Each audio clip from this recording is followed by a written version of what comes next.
the Nation of Podcation daily podcast. I'm O'Shea. Make sure you guys hit that like and subscribe button. So now we got 50 Cent versus Jim Jones right now. Now, as we all know, 50 Cent went on the It Is What It Is podcast with Cameron and started talking about the old times where he brought out Jim Jones and Juelz Santana in the middle of the Dipset G-Unit beef, the 50 Cent Cameron beef, and Cameron was talking about it. He questioned Jim Jones and Juelz Santana's loyalty. Now, Jim Jones has said plenty of times he was trying to work out a G-Unit and Dipset tour because they were two of the biggest movements in hip hop. I can respect that too, but not when the boss, your homie, the head honcho of your crew is beefing with the other guy. You can't really move like that. So I can understand why Cameron, had his issues and reserves with dealing with Jim Jones, and their relationship has kind of been estranged ever since that. They've been cool.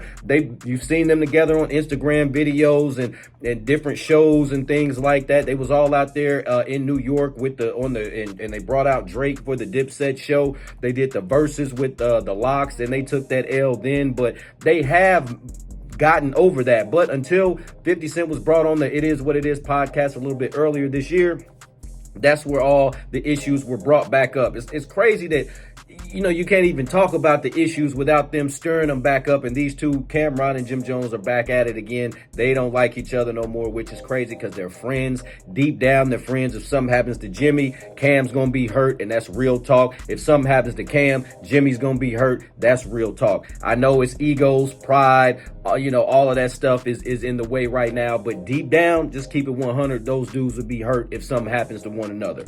Now, Jim Jones went on the Breakfast Club yesterday, and they brought up 50 Cent, and Jim Jones called him a sucker. He said, I don't want nothing to do with that sucker. Don't bring that sucker up. He don't have no respect for 50 Cent. And I understand that, bringing up old stuff, starting up issues between him and his homie Cameron. I can see why Jim Jones don't want to have nothing to do with that. But 50 Cent, the legend, the icon, the mogul, the philanthropist, the actor, like I said, the legend, he's going to respond back to Jim Jones after hearing Jim Jones on a national radio show call him a sucker. So 50 Cent posted a clip of where Jim Jones was talking about he's a sucker, and then he responded with a post on there. So I'm gonna play the clip for y'all, and then I'm gonna read 50 Cent's post. Let's tune in.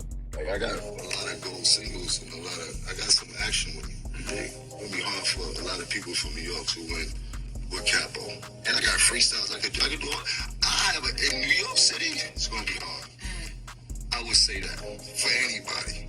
On the record, it sounds like he wouldn't do it with 50 Cent. That's what it sounds like. It sounds like Jim. I don't want to do nothing with that sucker. Leave him out of the conversation. You did that on purpose. I did. Don't stop. Because he said rap. He said New York, and that's the. All right, so you heard that. He said this is when they asked him about who's the best New York artist. If anybody in New York could handle him in a versus, Jim Jones had that to say. They brought up 50 Cent, and he said, and they did that on purpose because they know the issues that's going on between them. And Jim Jones was like, don't bring that sucker up. He don't want to have no conversation about 50 Cent. Crazy stuff. But like I said, 50 Cent, he goes to his Instagram and he's, 50 Cent talks his stuff. So he goes on to say, look, Delusional Jomo only got one song. That's Ballin', written by Max B. The F he think, effing punk. Now, listen, me personally, I don't think that Jim Jones can handle 50 Cent in a versus in a one-on-one song for song. It ain't no way. 50 could just play Get Rich or Die Trying and he would shut it down. I'm a big fan of Jim Jones. I like his music. I like Dipset. I like the swag. I like all of that. I grew up on Dipset. So and I'm a big 50 Cent fan too, but at the same time, Jim Jones don't want that smoke with 50 Cent. But it's crazy to think that these 50-year-old men are going back and forth over because 50 Cent brought up the issues between Cameron and Jim Jones and all of that. And you see 50 Cent and Cameron was the one that had the issues, and they can be on stage together. They can get past it.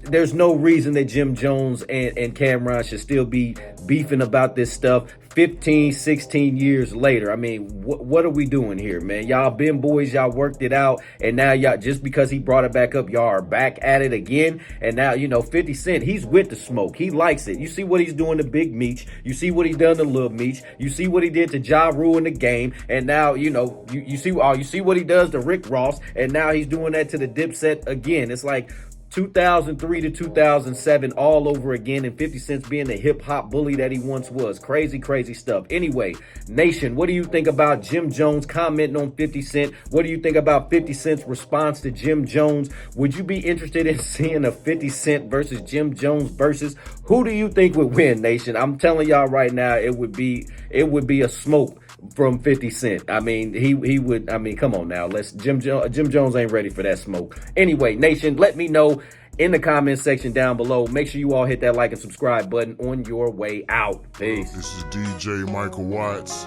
and when I'm not in the switch house, I'm hanging out with my dog, DJ last name Song. Ball until I fall, destined to be the greatest, yeah, the writing's on the wall.